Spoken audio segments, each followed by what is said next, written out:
Youth of the world, awake, for the authenticity of your personality is in danger.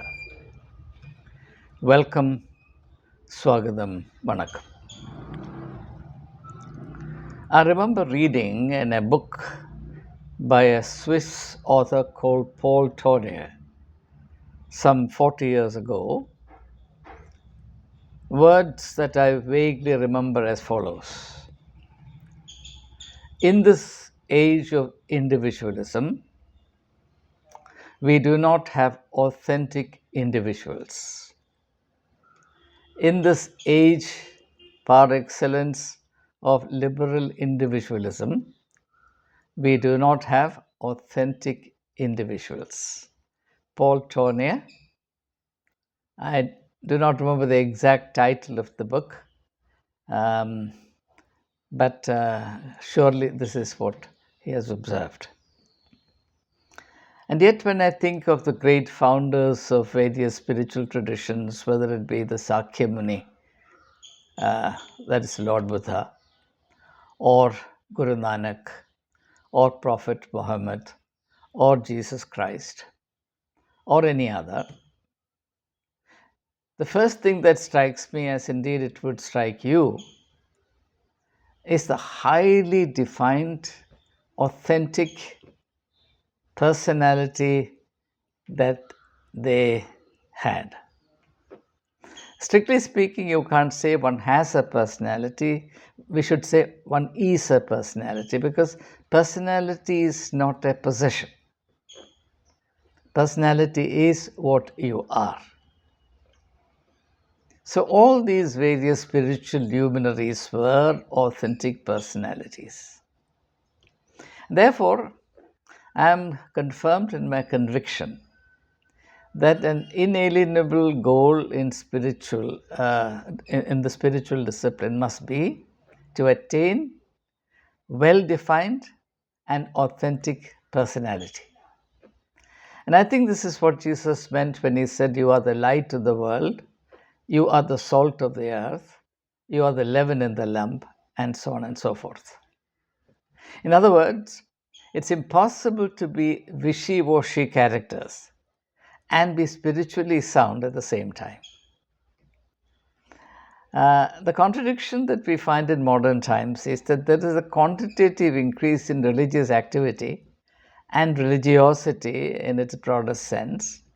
And at the same time, there is also the corruption of personality and the dwindling of the human stature, to which I have made references sporadically in the previous videos.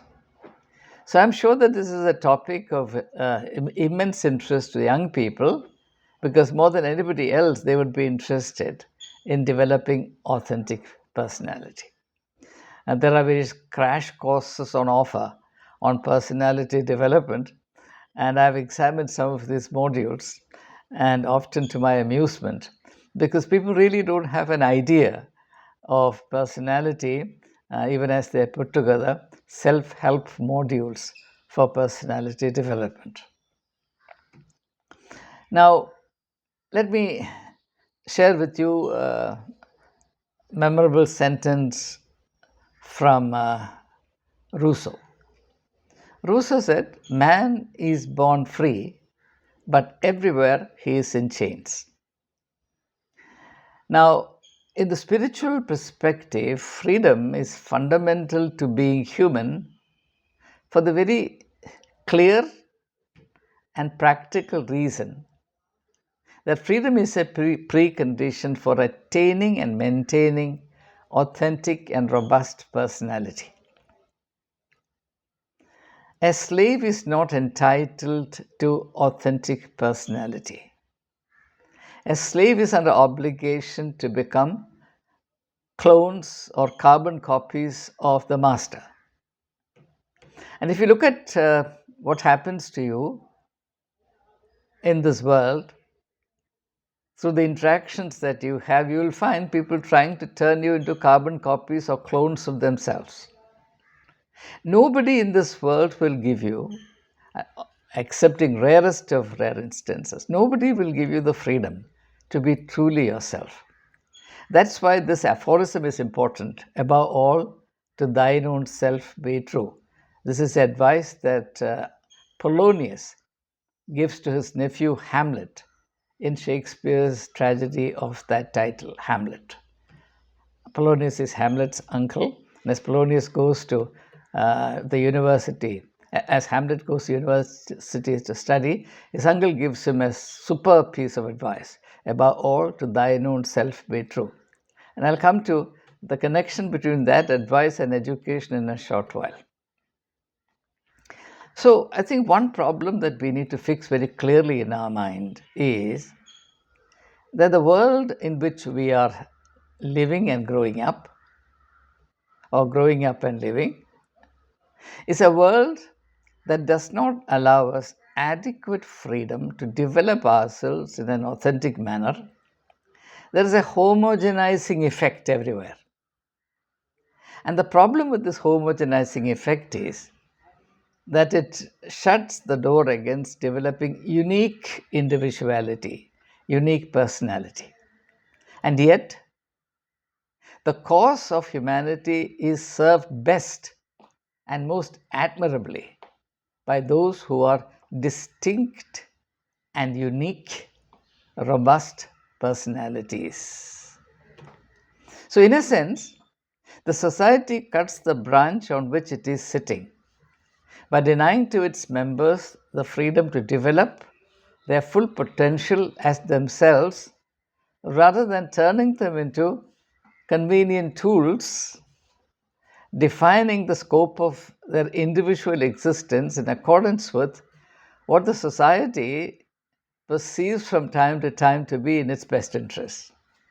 And in doing so, the society unwittingly goes against its own interest, and young people, more than anybody else, become collateral victims of this senseless, absurd process.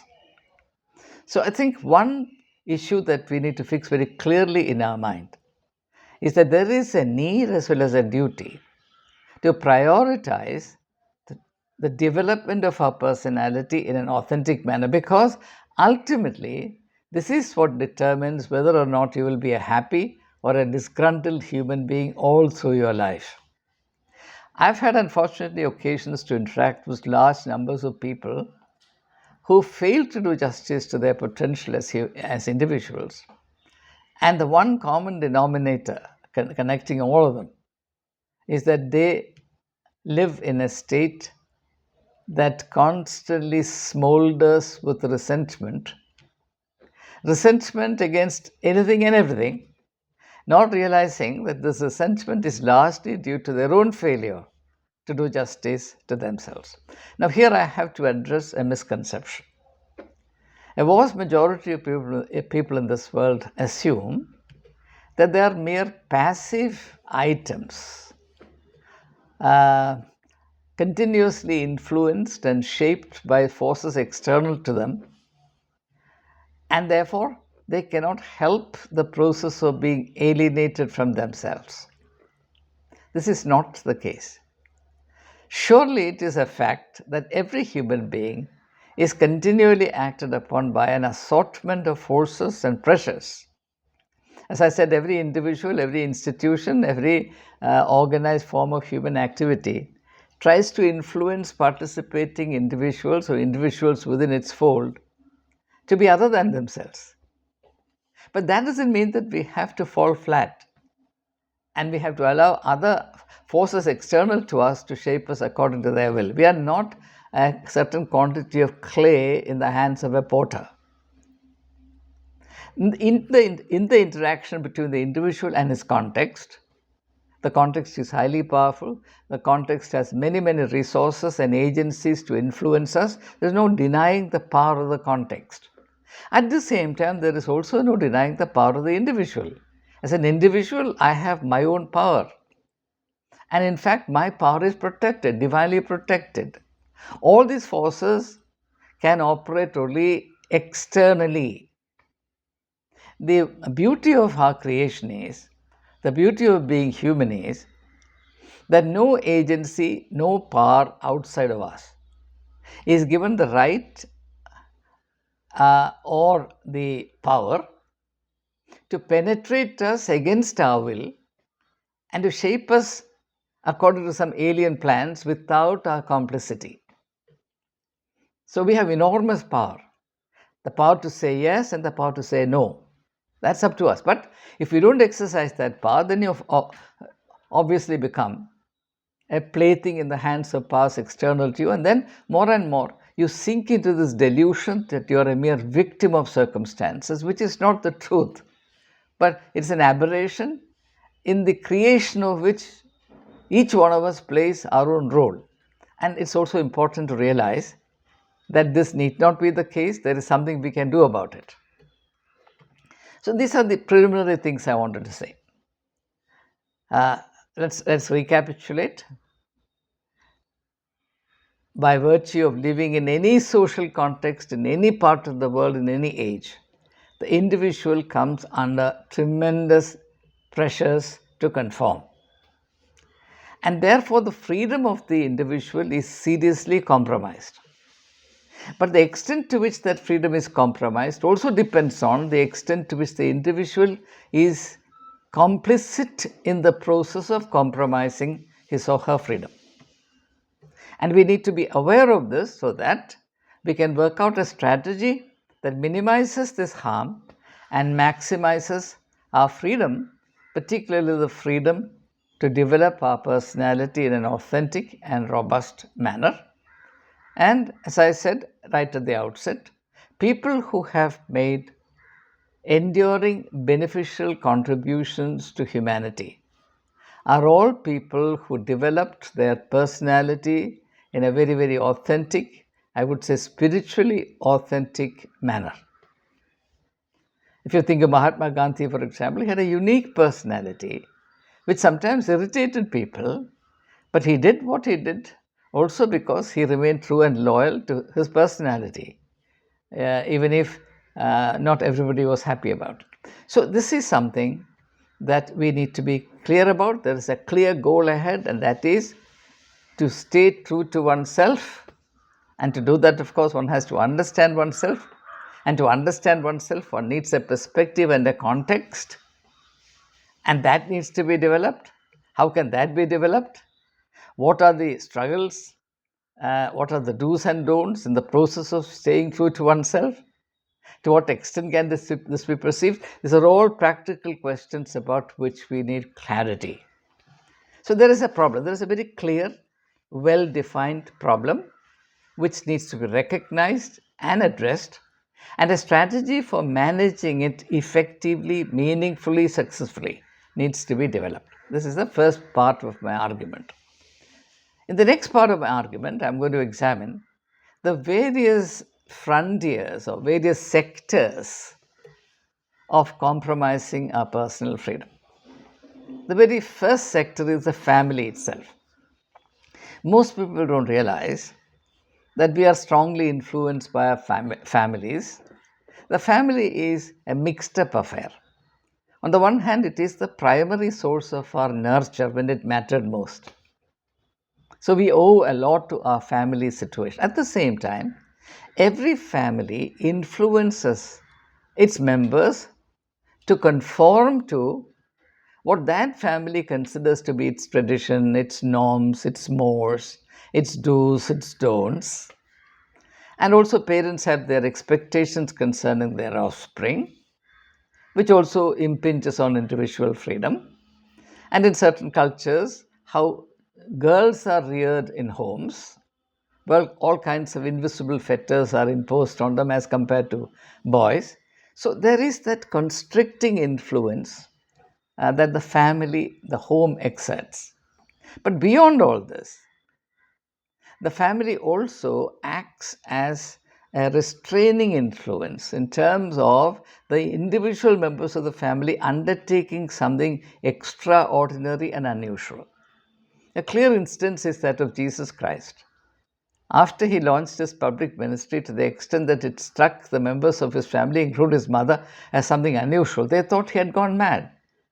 So they go to him in order to catch him by force and bring him back so that he does not expose his absurdity, his madness overmuch to the society.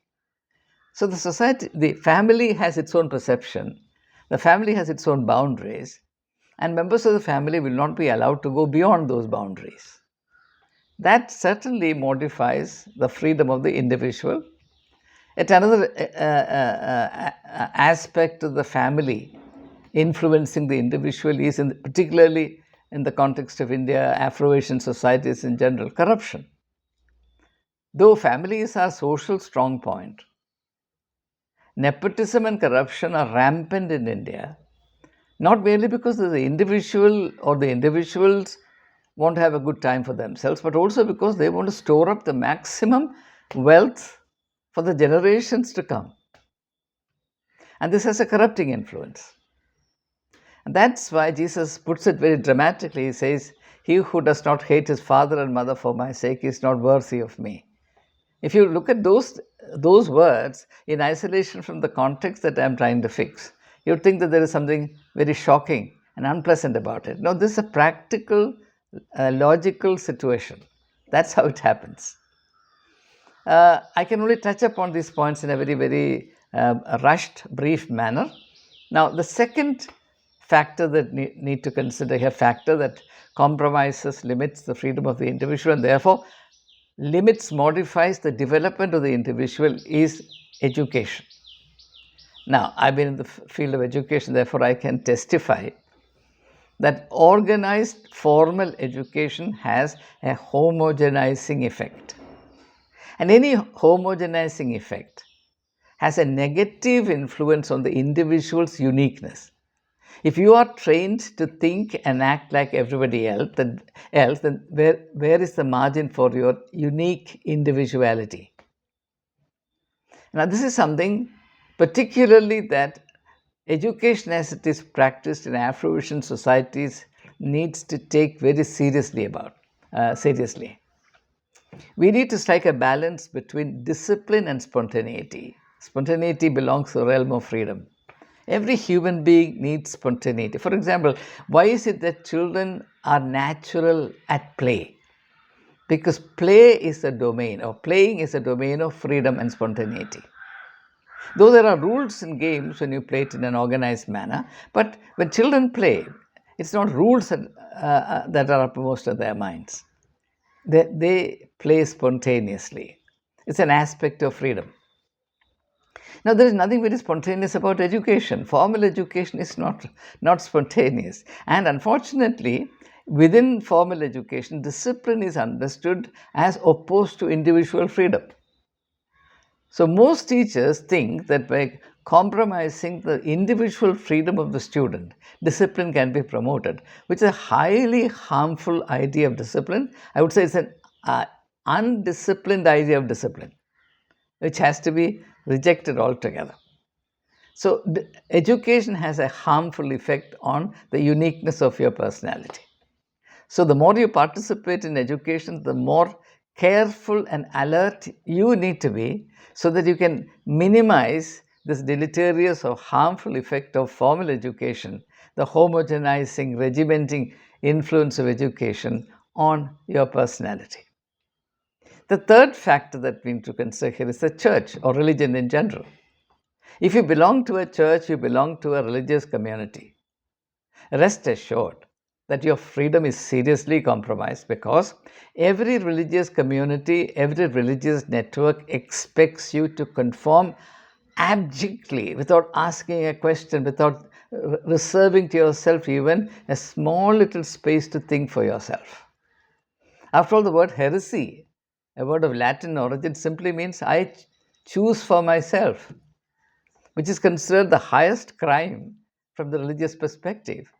So the more religious you are, believe you me, the greater the chance that you utterly fail to do justice to your personality and you become like every Tom, Dick and Harry, and you get progressively alienated from your own unique destiny as a human being. And this is utterly unspiritual. This runs against the grain of the spiritual vision and the spiritual purpose. So this is something we have to be very, very mindful. For example, this is the reason why I've always taken a stand against the excessive reliance on rites and rituals. Rites and rituals are practiced in a mechanical manner. Everyone has to act alike, everyone has to repeat alike, everybody has to sit, stand, close your eyes, open your eyes, exactly the same manner. Where is the room for your personality? Whereas true prayer is the communing of the inner being with God, and that inner being is unique. So Jesus says God must be worshipped in spirit and in truth. It also means that you have to worship in a state of fidelity to yourself. You have to be faithful, or you have to be truthful about yourself. Hypocrisy or dishonest worship happens when you pretend before God to be something other than you really are. Therefore, it's not worship, it's a waste of time. But unfortunately, when religion is organized and everything becomes a matter of conformity to set practices, set traditions, set rules, regulations, then the room for developing your unique personality is zero, zero. And this is therefore something that young people have to be very careful about. I'm glad to note that more and more young people are becoming increasingly aware of it, even if they don't articulate in the manner that I do. They experience this very, very serious tension between their desire to be true to themselves and this kind of externally imposed duty to conform to these practices, observances, about which they find no sense at all. So a great tension is developing and it is escalating, and predictably the church remains blissfully and willfully unaware of it, with consequences that will unfold to the full measure in the near future. So we have so far considered three factors that militate against the freedom of the individual: family, education, church, or religion. Now let's consider the fourth factor, which is public opinion. Now, we are living in an age of public opinion. And today, everybody is required to repeat what is being circulated under the aegis of public opinion.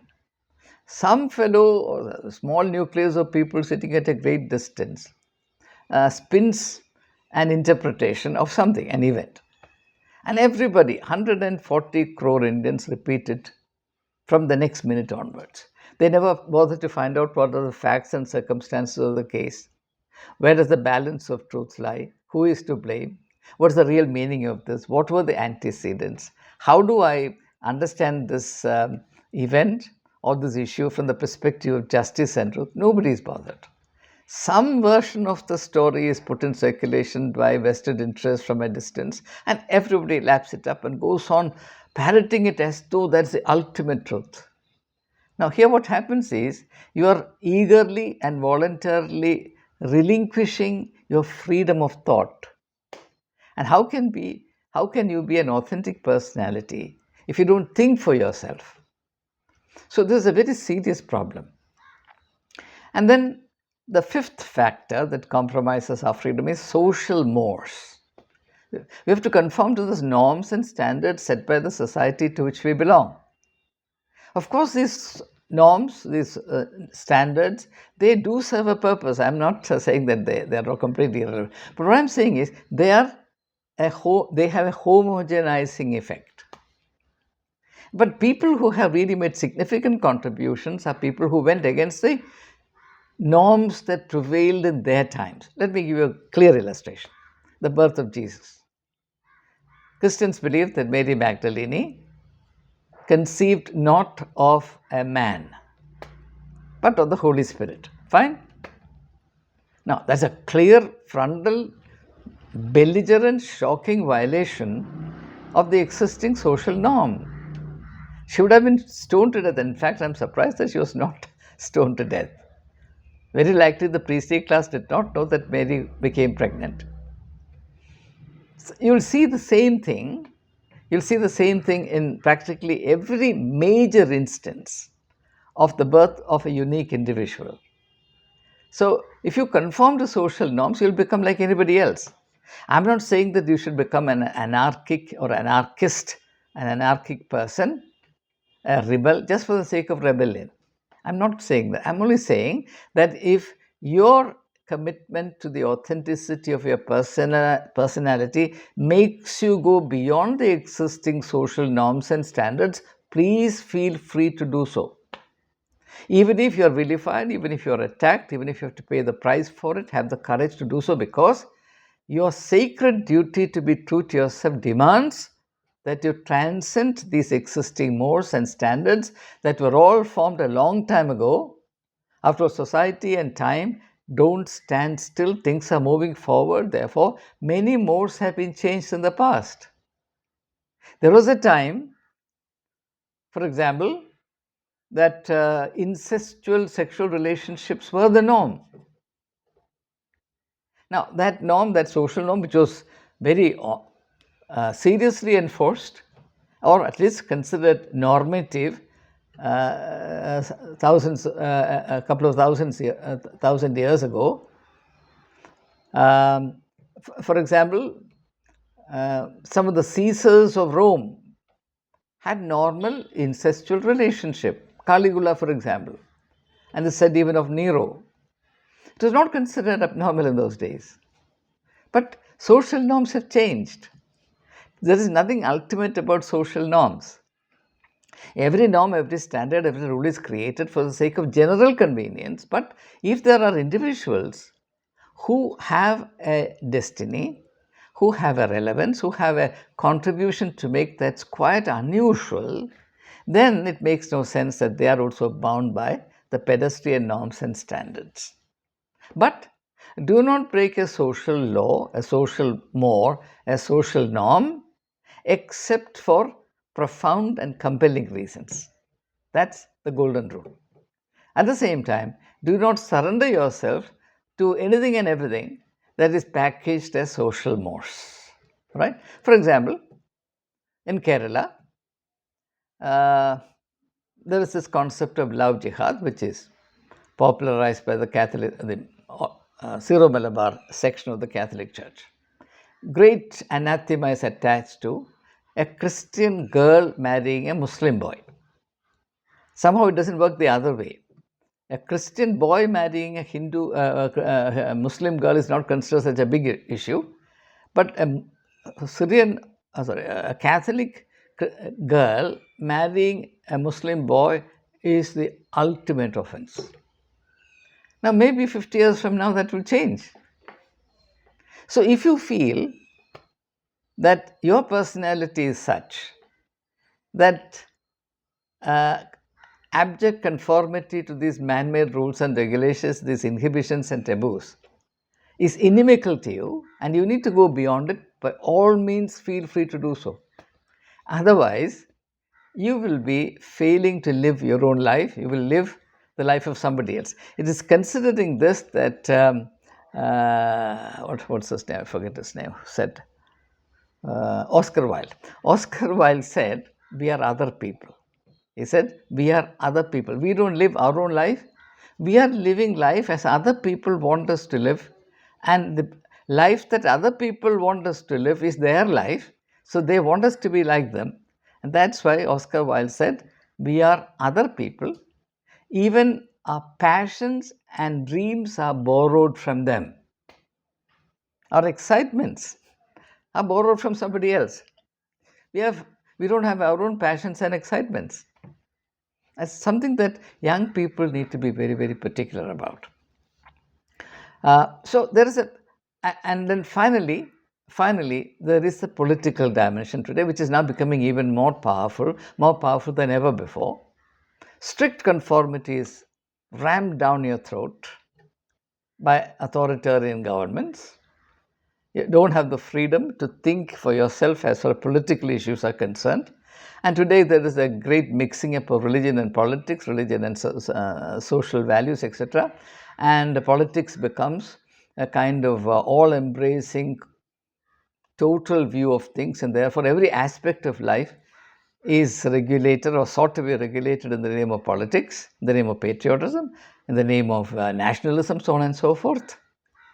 And therefore, what little sphere of personal or individual freedom was left is also sinking. sinking. In such a context where there is a massive all-round assault on individual freedom and an organized, determined effort is underway to reduce every individual into a cog in the machine, under this powerful process of homogenization, which leaves no margin at all for individuals to stay true to oneself and to develop the unique dimensions of one's personality, there is a serious danger, a serious tragedy of your utterly failing to live your own life. And I can't think of a more painful tragedy than this. Now, this is all I would include in this video. I'm going to do a follow-up video in which I will apply whatever we have considered so far to specific positive strategies and goals. Therefore, I'm going to conclude my thoughts now, and then the follow-up thoughts will be in the next video. I thank you for your kind and keen participation.